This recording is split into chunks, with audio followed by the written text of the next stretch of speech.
episodio de Juris Tips, un espacio dirigido desde la Facultad de Derecho de la Universidad Privada del Valle de Cochabamba.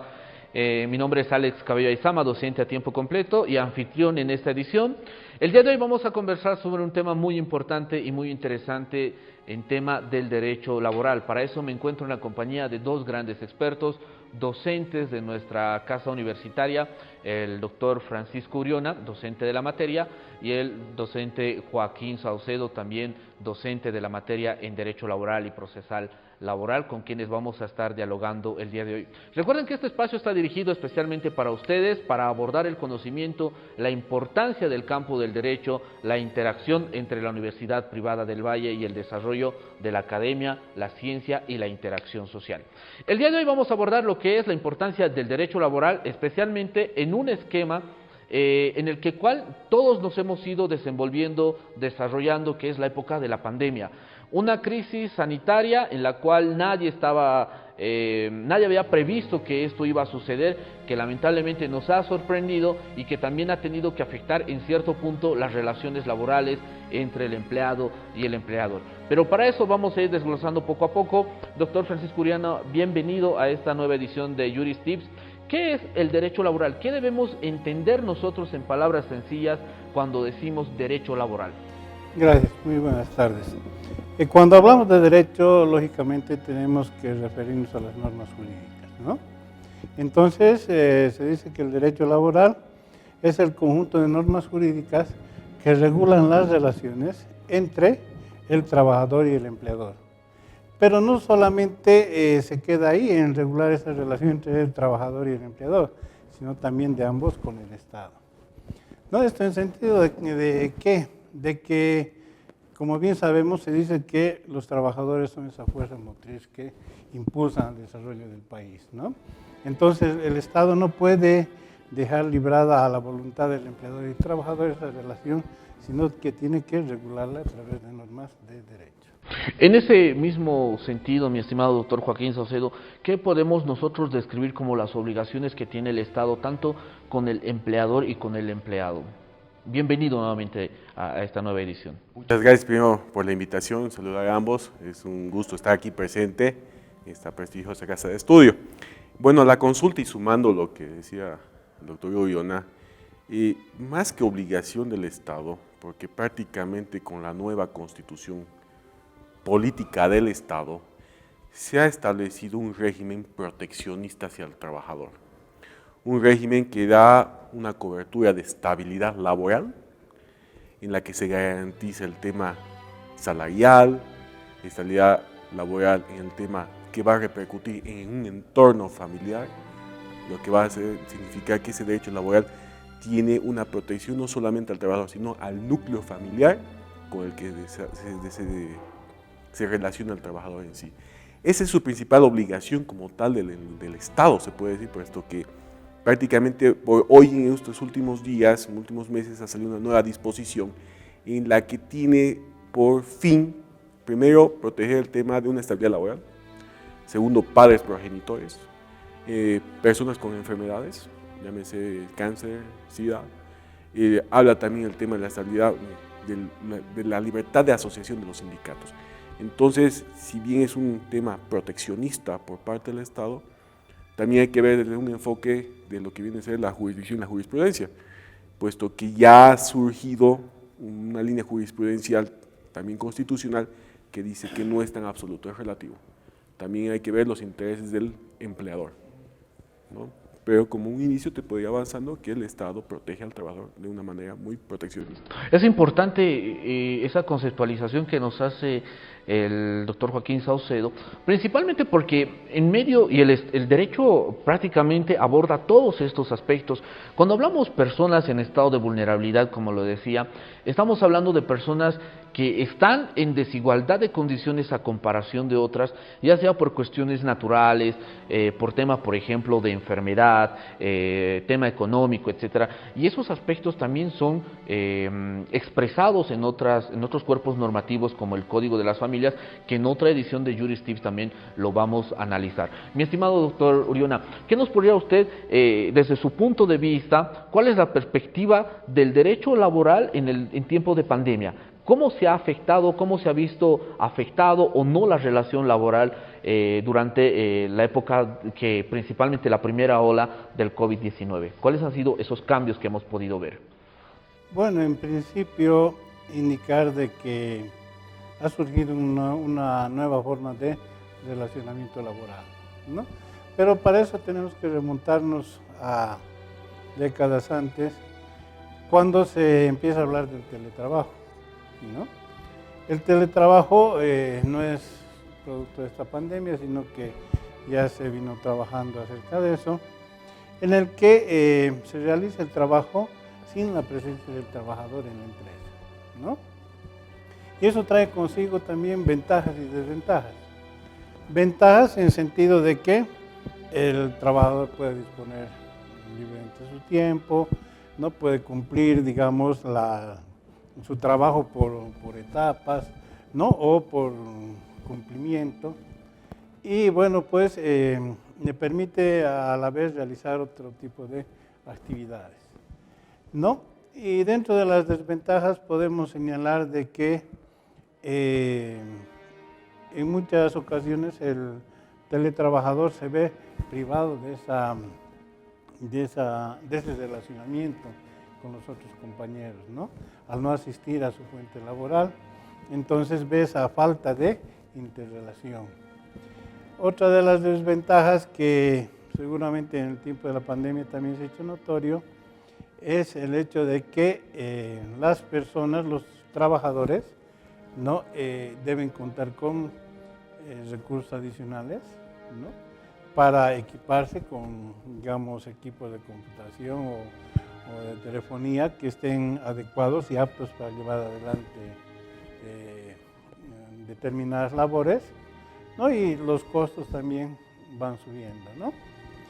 Y en cuanto a la sociedad, una de las ventajas que se pudo ver era de que disminuía la contaminación y estos embotellamientos que se producen, ¿no? Había un estudio en el Brasil, en la ciudad de San Pablo, que tenía más o menos 22 a 23 millones de habitantes y con esto del teletrabajo dejaban de asistir a su fuente laboral de manera formal casi 500,000 personas, ¿no? Y eso hacía de que había menos contaminación porque 500,000 personas que no utilizaban sus vehículos, ¿no? En algunas horas pico, digamos, no había tanto embotellamiento, pero eso es relativo también, ¿no?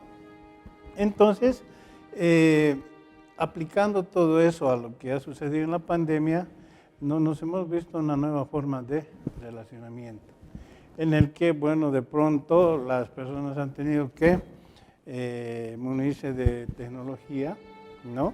Para conservar su fuente de trabajo y cumplir con las metas que se han realizado o que se han fijado las empresas, ¿no? Especialmente en el tema educativo y en el tema de las empresas productivas, ¿no? Donde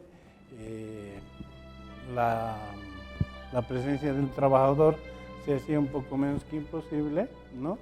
Y bueno, pues por las distintas prohibiciones que se dieron, bueno, pues había que acomodarse a este tipo, una nueva forma de trabajo, ¿no?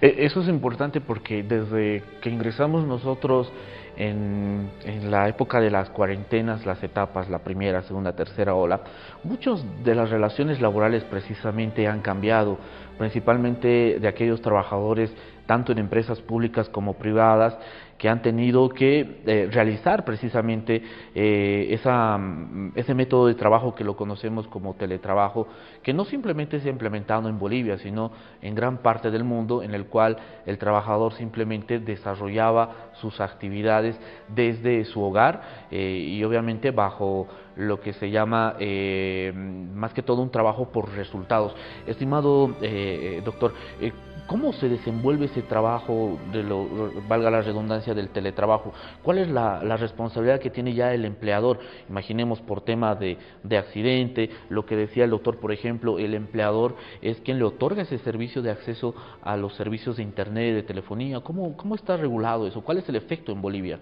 del teletrabajo? Bueno, teletrabajo en sí ya estuvo mencionado en la Ley General del Trabajo, que es del año 52, ojo, y ya refería a aquello, pero el tema del teletrabajo no es un tema o una modalidad de trabajo que pueda aplicarse a cualquiera de las funciones. Me hace recuerdo, por ejemplo, cuando trabajamos, se dio la pandemia, nadie quería salir de su casa por miedo al contagio, y no faltaban los choferes, dame teletrabajo, pero teletrabajo de chofer no va, ¿no? Entonces ya se da la necesidad de promulgarse un decreto supremo que regule el teletrabajo, lo cual no estuvo mal, estuvo muy bien. Y ya con el nuevo gobierno actual, cambio de gobierno, se promulga un nuevo decreto supremo en la cual ya regula y establece el teletrabajo, el trabajo a distancia, pero a criterio particular nos falta mucho, porque necesitamos mayor disciplina. La jornada laboral es de 8 horas, la idea con el teletrabajo, como decía el doctor, es optimizar tiempos, ser más eficientes, más efectivos y bajarlo a 6. Pero tiene que ser 6 horas en las que el trabajador dedique ese tiempo, de alguna manera. Específicamente el trabajo. Claro, sí se da en algunos rubros, por ejemplo, los desarrolladores de programas, que les gusta trabajar de noche, entonces ellos trabajan por teletrabajo desde casa las 6, 8 horas y presentan un producto, lo cual los hace, para que a la empresa le sirve porque no gastan en el tema de transporte, la alimentación, sí tienen la obligación obviamente, de, como decía el doctor Uyona, de facilitarles el equipo, la red, el suministro, ¿no es cierto?, de las condiciones laborales, que obviamente eso ya va en el tema de seguridad industrial, el tema de darle equipos que sean acorde a las necesidades, el bando de ancha, lo que fuere. Pero como les repito, necesitamos mayor disciplina para el tema del teletrabajo.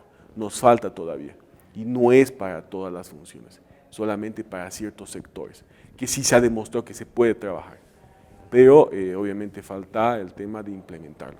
Algunas empresas que han hecho, a más de generar un nuevo reglamento interno, han hecho documentos, contratos complementarios o contratos laborales en la cual adoptaban la modalidad del teletrabajo. Y hubo una disposición del Ministerio de Trabajo que decía, hagan las adendas. Algunos sí cumplieron.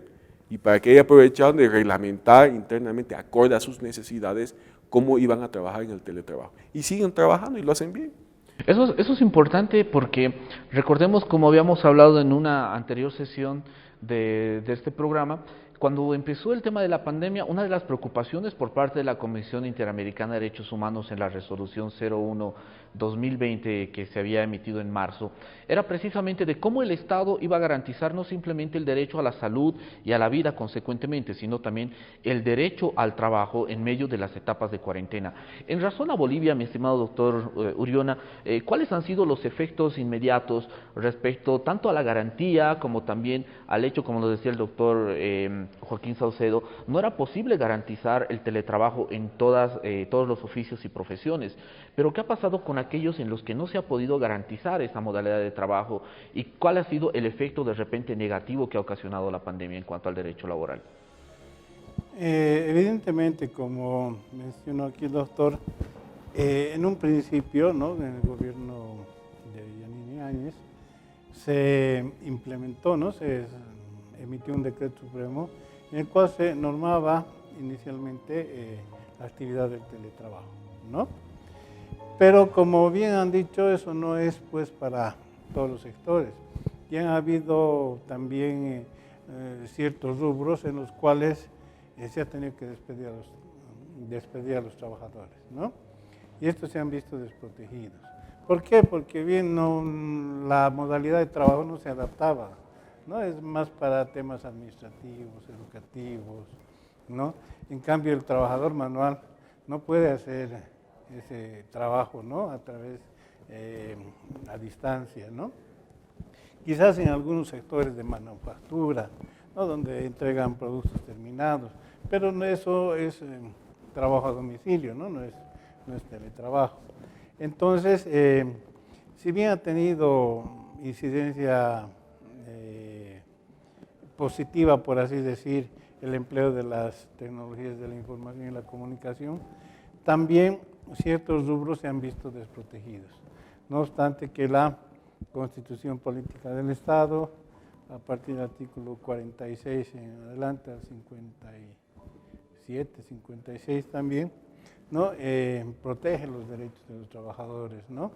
También protege el derecho al trabajo, al vivir bien, a obtener un salario, tener un trabajo digno, etcétera, ¿no? Pero ha habido ciertos sectores que no se ha podido aplicar esta situación del teletrabajo, se han venido a realizar despidos y también, bueno, pues eso ha creado una serie de conflictos de orden social, ¿no? Que bueno, una vez que ha pasado la pandemia de manera paulatina, digamos, también los empleadores han visto en la posibilidad de o deshacerse de cierto grupo de gente, ¿no? O volverlos a recontratar, ¿no? Desde su punto de vista, estimado doctor Joaquín, ¿cómo es que nos ha afectado la pandemia en nuestro país? Luego vamos a abordar un tema un poquito más delicado también respecto a esto. Bueno, primero, como nadie se esperaba que llegara una pandemia, ¿no? Si veíamos que se venía desde la China, pero no creo que haya existido un país que haya estado ya preparado para poder afrontar. Y en este tema social, de alguna manera pienso que no se ha hecho mal. Dejando de lado, no por incumplir las normas obviamente, hubo una conducta prácticamente, como decía el doctor Yoyoná, en que el empleador no es que no quería despedirlo por voluntad, pero no había para pagar salario.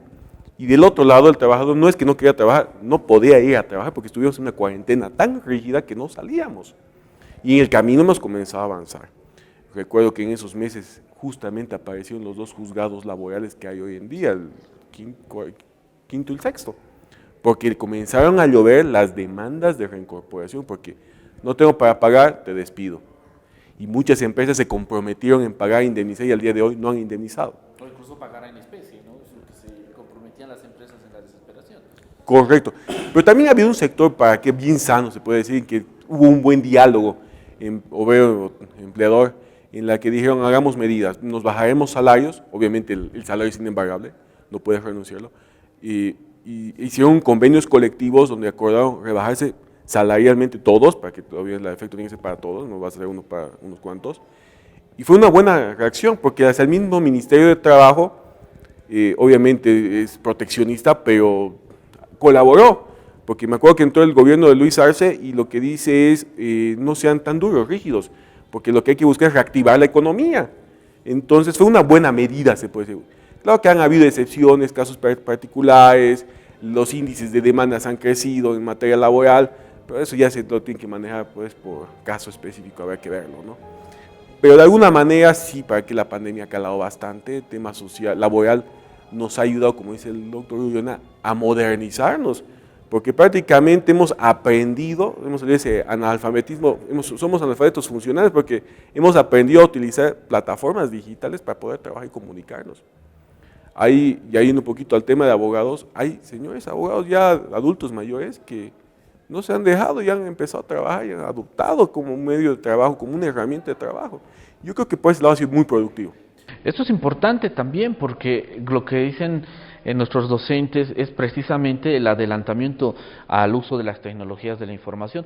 Recordemos que a partir desde el 2011-2014 la Organización de Naciones Unidas ha expresado y ha declarado precisamente el acceso al Internet como un derecho humano y es un derecho que actualmente lo ejercemos prácticamente para todos los derechos y en acá estamos viendo también que se hace uso de las plataformas digitales para el ejercicio del derecho al trabajo.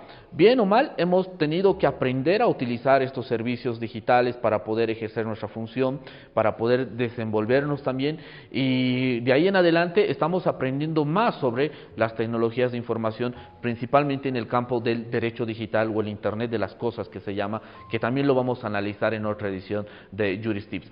Ahora, una pregunta para los dos. Precisamente la pandemia lo que ha hecho, por una parte, es de repente despedir a personal de sus fuentes laborales, ¿y eso en qué ha derivado? Puede ser en el tasa de informalismo, ¿cómo lo llamarían? Informalismo, tema de emprendimiento, ¿cómo se denominaría este aspecto, mi estimado doctor Uriona? Bien, como dice, ¿no? La pandemia ha tenido cosas buenas y cosas malas, ¿no? en cuanto a la implementación de la tecnología. Y eso, en el caso de la gente que se ha visto sin trabajo, ha servido también ¿para qué? Para que haga uso de otras ideas, de otros instrumentos, ¿no? Y han surgido pequeñas empresas, pequeños emprendimientos que siguen hasta ahora, ¿no? Hay muchas empresas, no por decir empresas, ¿no? Pero emprendimientos más que todo, que siguen hasta ahora, ¿no? Y siguen dando frutos. Eso como respuesta a verse de un momento a otro sin trabajo, verse de un momento a otro privado de ingresos para el sustento de la familia, ¿no? Como bien sabemos, el trabajo es la principal fuente de ingresos para poder cubrir nuestras necesidades básicas, ¿no? Entonces, si bien ha tenido cosas malas en cuanto al despido de gente, ¿no? La implementación de nuevas tecnologías, la creatividad de las personas, más que todo, ha hecho bueno pues que le hagan frente a esta situación y puedan surgir. Si bien no cuentan con un salario fijo, ¿no? Pero sí le ponen todo el empeño para que esto vaya pues creciendo, ¿no? Por otra parte, el gobierno, no ahora sino anteriormente, también ha visto, ¿no? A través de la ley de telecomunicaciones y tecnologías de la información y comunicación, la implementación de del uso de estas tecnologías, ¿no? Por ejemplo, habla del gobierno digital, ¿no? El de hacer de que la burocracia vaya desapareciendo, ¿no? Las filas, y vemos en la actualidad, ¿no? Para ir, por ejemplo, por decir al Ceresi, tiene que reservar hora por WhatsApp o por teléfono, ¿no? Le dan la hora ahí y uno va directamente al turno que le corresponde. Entonces, estos efectos con el apoyo de las normas, ¿no? Han ido mermando, digamos, ¿no? Y ha resurgido una nueva forma de generar ingresos, ¿no? Y como les digo, en base a la creatividad de las personas, los emprendimientos que han realizado para suplir esa falta de un trabajo seguro, ¿no? Lo que sí, la parte negativa de todo esto también es que, bueno, se han visto privados de los seguros, ¿no? Porque si bien uno ya se convierte en empresario, tendría que aportar, digamos, de manera particular, ¿no? Para la cobertura de seguros en caso de accidentes, riesgos, todo eso, ¿no? Y bueno, pues eso en los negocios familiares, porque ya si vemos a un emprendimiento que contrata gente, ahí sí no se puede salvar de las obligaciones sociales, ¿no? que tiene.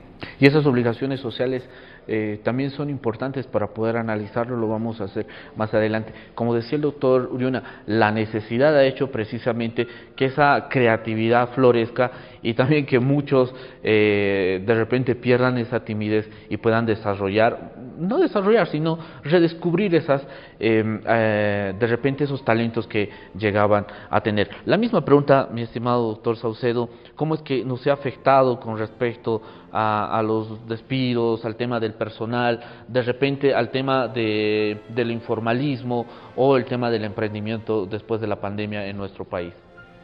Bueno, a criterio particular lo veo así, ¿no? Bueno, hemos demostrado que ante una adversidad somos capaces de poder salir adelante. Y uno decía, somos emprendedores, se ha generado mucho emprendimiento, pero son emprendimientos que prácticamente son pequeños, como dicen, son microempresarios, que el Estado, para su reactivación económica, obviamente no vas a reactivar la economía con microempresarios, debería apoyar, fomentar. Número 2, se está dando una naturaleza en que necesitamos empresas que fabriquemos.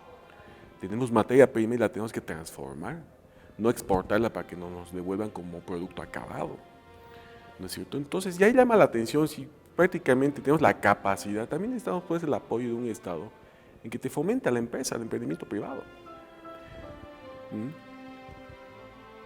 También hay otra situación, muchos profesionales han quedado al margen de una dependencia laboral, han emprendido como profesionales independientes. que lo conversábamos antes de empezar, ¿qué sucede? Te vuelves profesional independiente y del 100% que te ingresa de ganancia, porcentualmente un 30%, un tercio, se te van impuestos.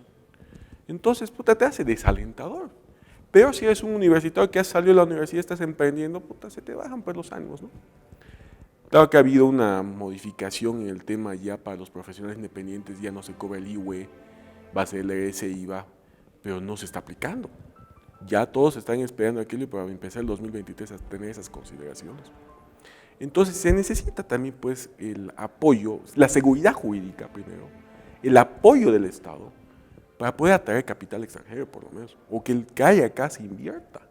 Ha habido mucha fuga de capital, por ejemplo al Paraguay. Muchos empresarios se han ido, empleadores se han ido al Paraguay, a invertir al Paraguay, y aquí ha dejado prácticamente, no te digo la deriva, pero estamos pues con la necesidad de hacer algo.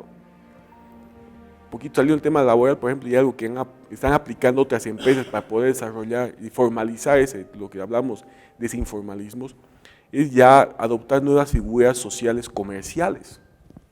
Por ejemplo, ya hay el tema de las SAS, la simplificación de sociedades simplificadas por acto único, que ya tienen las matices de una sociedad anónima que de manera inmediata es como ya funda empresas, llenas los formularios, ya es constituir tu sociedad, sin mucho ritualismo, y formalizas ese pequeño emprendimiento. Ya tienes capacidad de poder participar en que se den contrataciones y más allá. Entonces, esas ideas se necesitan ser aplicadas acá. Se está trabajando un código de comercio donde prácticamente es repetir lo que tenemos del año 77. Por ahí hay algunas mejoras tal vez, pero por ejemplo Paraguay, Ecuador, Argentina, Colombia, México, ya han adoptado estas modalidades nuevas de sociedades comerciales para que el emprendimiento no sea informal, sea formalizado. Precisamente eso es lo que se utiliza mucho en la legislación peruana, que lo utilizan principalmente aquellas, por así decirlo, empresas que prestan servicios, como por ejemplo los grupos de música. Vamos a tocar, y finalizando este tema de lo que es la pandemia, ¿cuál es la figura jurídica desde el punto de vista de ustedes respecto a algo que también ha florecido, ha nacido de la pandemia, que es el servicio de delivery en la región principalmente de Cochabamba? ¿Cuál es la relación laboral, el aspecto jurídico por la cual está este tema, doctor Saucedo? Bueno, partamos que el tema de ley, ¿de dónde emerge, no? Del desarrollo de plataformas digitales, las APPs Labs, ¿no es cierto? Que prácticamente tienes una plataforma que hay una empresa que la gestiona y contrata los servicios, me imagino que por ahí va la pregunta, de los repartidores, llamados delivery. Bajo el emprendimiento que estamos hablando, no tengo trabajo, ¿qué hago? Es fácil adquirir una moto de alguna manera, no es tan costosa, por último lo pagas a crédito. Entonces adquieres esa motocicleta, pero los riesgos del transporte, porque es un servicio de transporte, ¿cómo los vamos a asumir? Un accidente de tránsito, ¿quién los va a correr? Bien sería que se reglamente, porque tienes la ATT que regula el tema transporte, el tema del transporte de repartir, en la que les exija, por ejemplo, como hacen los demás servicios de transporte, un seguro, y si hay un seguro contra accidentes porque son motocicletas, ¿no es cierto? O de alguna manera, pero tampoco puedes exigir que ese que ha desarrollado ese emprendimiento en una plataforma digital que trabaja con un restaurante, lo contraten a él, ¿no? O sea, ya tenemos que salir ya también de ese marco tan proteccionista del trabajador, de que tenemos que tener, es que ese es otro problema también, un poquito que tropiece con la interpretación, que sí está cambiando en Bolivia. Teníamos una mentalidad que nos formaban para salir bachilleres y ser mano de obra calificada. Tenemos que ser dependientes de algún lugar donde entrar a trabajar y no generar nuestro propio emprendimiento y crecer como tal.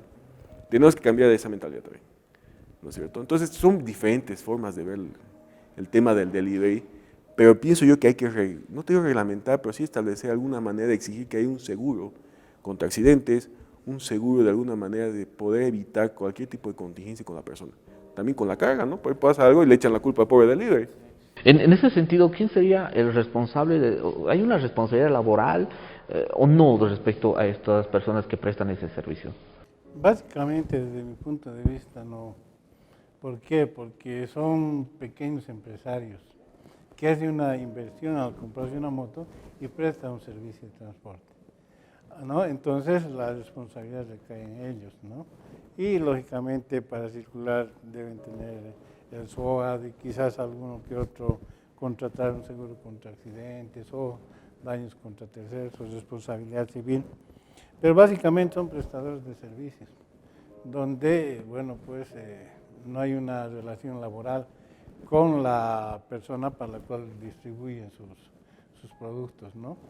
Y eso habría que reglamentar, porque aparte también está la tributación, ¿no? Porque si son prestadores de servicios, tienen que pagar impuestos, ¿no? En nuestro caso, por ejemplo, no están detrás los impuestos ahí, no facturamos algo y... Sí, ¿no? Sí, entonces, como prestadores de servicios habría que ver la manera de por lo menos ver que el cargo vaya en la factura, sí. Aunque es un tanto difícil, habría que ver el mecanismo para que ellos también puedan. Sin duda es un tema para una discusión amplia, porque no somos ni el primer ni el único país en donde existe este servicio, y de hecho algunas legislaciones se han adelantado en poder reglamentar esto. Doctor, hace rato nos hablaba usted precisamente de que este tema de la pandemia ha hecho de que existan sí muchos emprendimientos, pero eso ha dejado de lado de repente los beneficios sociales de esas personas. ¿Qué debe entender el público que nos está observando y nos está escuchando cuando hablamos de beneficios sociales? ¿Qué son esos beneficios sociales? Bueno, los beneficios sociales son aquellos que surgen de una relación laboral, ¿no? Que tiene que estar sujeta a una condición de dependencia y subordinación, ¿no? Entonces, conforme pasa el tiempo, se van creando derechos expectaticios que se denominan. En cuanto se produzca la relación laboral, esos derechos van a surgir, como son el pago de beneficios sociales, ya sea la indemnización, el desahucio, vacaciones, aguinaldos devengados, no sé, primas. Entonces, es un tema también bastante complicado, ¿no? Porque, ¿qué hacemos generalmente? Hay un emprendimiento, quiere trabajar una persona, ¿no? Por ejemplo, el otro día veo un letrero y decía, se necesita personal para atención al público, ¿ya? Trabajo de 11 a 22.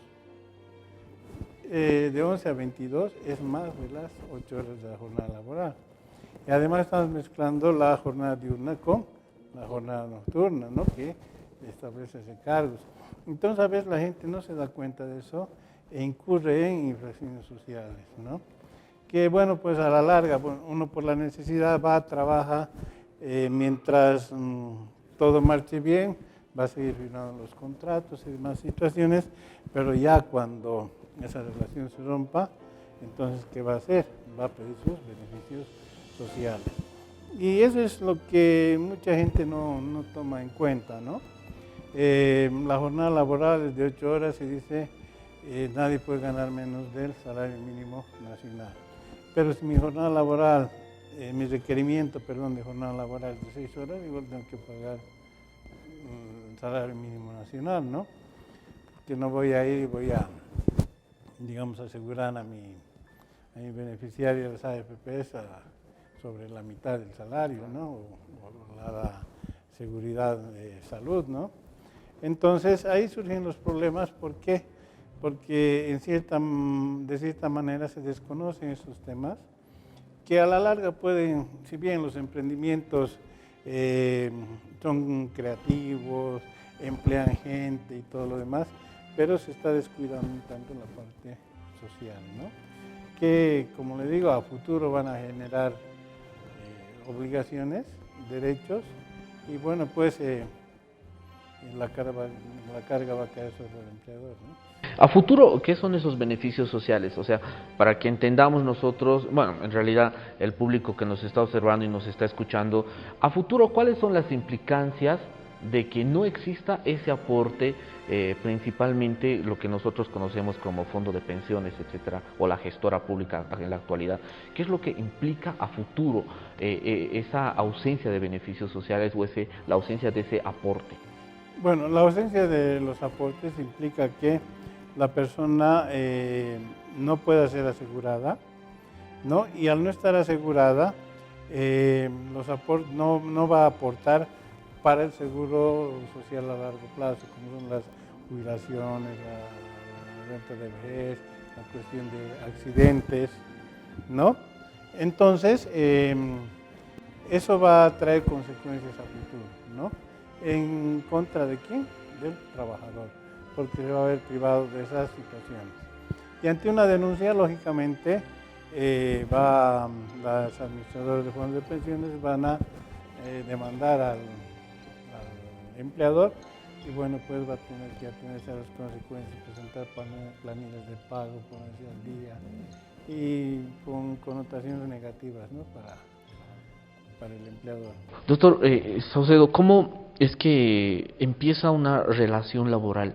¿Tiene la misma validez el hecho de firmar un contrato o el hecho de que yo pueda quedar en un acuerdo verbal para empezar a ejercer de repente funciones, actividades de prestación de servicios?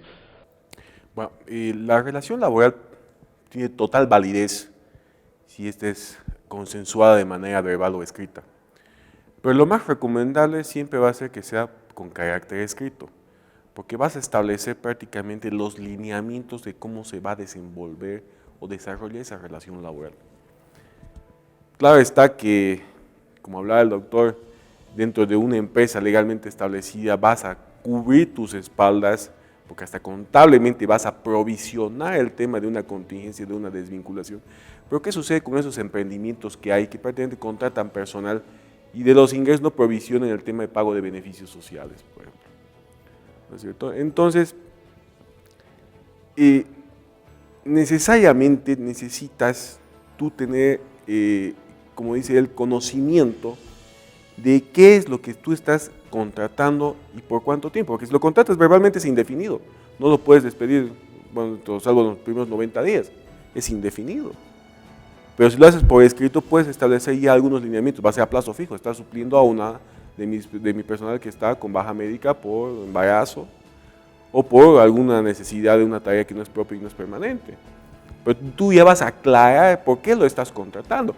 Me hace recuerdo, por ejemplo, aquellos sucedían, obviamente con respeto a lo que al público, contrataban a plazo fijo y resultaba que el trabajador o la trabajadora quedaba embarazada con el ánimo de generar una contratación forzosa indefinida.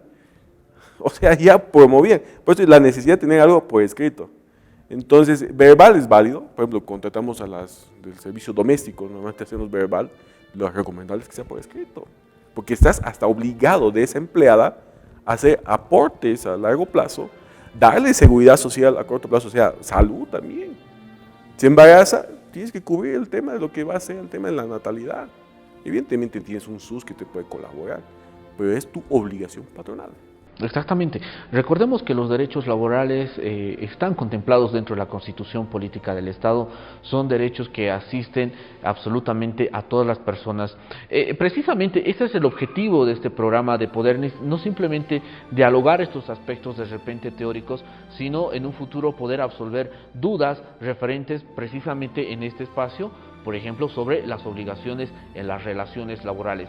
Estimados doctores, ya llegando a la parte final de esta edición de Juris Tips, ¿cuáles, desde su punto de vista, o serían los retos del derecho laboral para ser implementadas o de repente en nuestra legislación? Hace rato el doctor Saucedo nos hablaba que estábamos en el margen de una legislación de 1952, estamos hablando de la revolución de 1952 precisamente, ¿verdad? Entonces, ¿cuáles serían los retos inmediatos tomando en cuenta el avance social de nuestra sociedad también que ahora nos estamos rigiendo por las tecnologías de la información? Bueno, el reto principal sería el adecuar las normas, ¿no?, al avance tecnológico. Se dice, ¿no?, que siempre el derecho va un paso atrás de la tecnología, ¿no? Porque la tecnología avanza a pasos agigantados, en cambio el derecho tiene que encargarse de regular ese avance, ¿no? Y el derecho laboral no está al margen, ¿no? Han surgido nuevos relacionamientos, nuevas formas de realizar trabajos, pero no debemos descuidar tampoco los derechos de los trabajadores, ¿no? Si bien esta parte es discutida, pero fíjense, desde México hasta la Patagonia, ¿no?, en la mayoría de los países las leyes son proteccionistas hacia el trabajador, ¿no? No digamos como en Europa o Estados Unidos, donde comparten cierta responsabilidad, ¿no? En mayor o menor proporción, para tratar de equilibrar las relaciones. ¿Cómo podríamos lograr ese equilibrio en nuestro país? Desde el punto, porque no, el derecho laboral no simplemente tiene que ser visto como una defensa hacia el trabajador. ¿Y dónde queda el empresario privado, por ejemplo? Es que se dice que los empresarios son los dueños de los medios de producción, ¿no? Y como dueños de los medios de producción son los que someten a los trabajadores. Entonces, habría que tratar de cambiar también esa mentalidad, ¿no? Y bueno, en vez de que la responsabilidad sea compartida, ¿no? En beneficio de la sociedad, ¿no? Y lograr mejores, como les digo, días para los trabajadores, ¿no? En cuanto a la realización del trabajo, ¿no? En mejores condiciones, mejores salarios. Pero la idea, como decimos, es si no produces, entonces, ¿cómo te voy a pagar, no? Y bueno, indicar, ¿no? Que la Constitución Política del Estado establece en el artículo 48 que los derechos de los trabajadores, dice, son irrenunciables, ¿no? Y cualquier pacto, cualquier cosa que vulnere esos derechos, los tiene como no escritos o como directamente no mencionados, ¿no? Eso es muy importante para el público que nos está observando y escuchando, principalmente respecto a los derechos. Mi estimado doctor Saucedo, ya para terminar, ¿cuáles serían esos retos desde su punto de vista en el tema del derecho laboral en nuestro país? Bueno, criterio tengo de que tenemos una organización internacional del trabajo que prácticamente ya está regulando a nivel internacional cuáles son las conductas laborales. Pero en nuestro quehacer diario estamos acostumbrados a ser sujetos de derecho. Decimos, tengo el derecho de... Pero también tenemos que ser una sociedad que asumamos obligaciones. Y el trabajador tiene que asumir obligaciones. No ser tan proteccionista y socapar sus conductas. Y uno de los retos, yo pienso, para ser competitivos, porque si quieres tener trabajo, tienes que tener una empresa, que es un emprendimiento privado, que sea rentable en el tiempo, no sea un emprendimiento corto. Y para eso, prácticamente, tienes que capacitar a la gente. El trabajador tiene que capacitarse, tiene que sentirse obligado a capacitarse. La gente no quiere capacitarse. ¿Tienen curso de capacitación terminando? No, tiene que ser en jornada laboral porque es la jornada en que yo trabajo. Hay un libro, Andrés Offermeyer, Sálvese quien pueda. Y te lo dice así, prácticamente el médico, si no sabe manejar tecnología, chao. El abogado va a tener que aplicar, y ya se está viendo hoy en día, el tema de las apps. Se está dando, en todo rubro profesional y laboral se está dando. Entonces es necesario, primero, que seamos sujetos no solo de derechos, también de obligaciones. Y eso tiene que haber en esa conducta y en ese nuevo enfoque laboral. Se ha tratado ya hace 10 años de sacar una nueva ley general del trabajo, pero no lo han podido, porque tienes un peso sindical, no estoy en contra del sindicato, en la que presiona que prácticamente tienes que pagar mano de obra. Hay empresas en Bolivia, aquí en Bolivia, de tecnología de punta alemana, americana, que cuando tienen que hacer mantenimiento a su línea de producción es apretar un botón y todo se limpia. Comienza a hacer mantenimiento, reporta todo. Pero no apretan el botón porque tiene 10 trabajadores que son del sector de mantenimiento que tienen que limpiar toda la línea de producción a cepillo. Fíjate. Y tienes que pagar horas extras, tienes que pagar costos y te encarece el producto. Entonces, por esto tenemos que ser ya más competitivos. Y por eso, pues, si queremos tener empresas establecidas, ser competitivas a nivel nacional e internacional, tienes que exigirle al trabajador que se alinee a las exigencias de la modernidad. Ha sido muy importante poder analizar estos puntos desde lo general hasta lo particular. Me gustaría en el futuro poder tener una conversación nuevamente respecto ya a casos un poco más específicos sobre las relaciones laborales. Hemos estado el día de hoy en compañía del doctor Francisco Uriona y el doctor Joaquín Saucedo, ambos docentes de la materia de Derecho Laboral, Procesal Laboral, en la Facultad de Derecho de la Universidad Privada del Valle. Con esto hemos concluido, pero con el compromiso de en una futura edición de Juristips poder invitar nuevamente a los profesores para poder abordar casos más específicos respecto a las relaciones laborales. Recuerden que este espacio está pensado específicamente para ustedes, para absolver las dudas en lo que es el campo del derecho, una ciencia que la verdad está relacionado con todo el acontecer social de nuestra sociedad. Muchas gracias, doctores, por haber estado el día de hoy, con el compromiso de estar en el futuro con casos un poco más específicos de nuestra teleaudiencia y las personas también que nos escuchan a través del podcast. Muchas gracias por estar el día de hoy, doctor. No, agradecidos somos nosotros. Muchas gracias.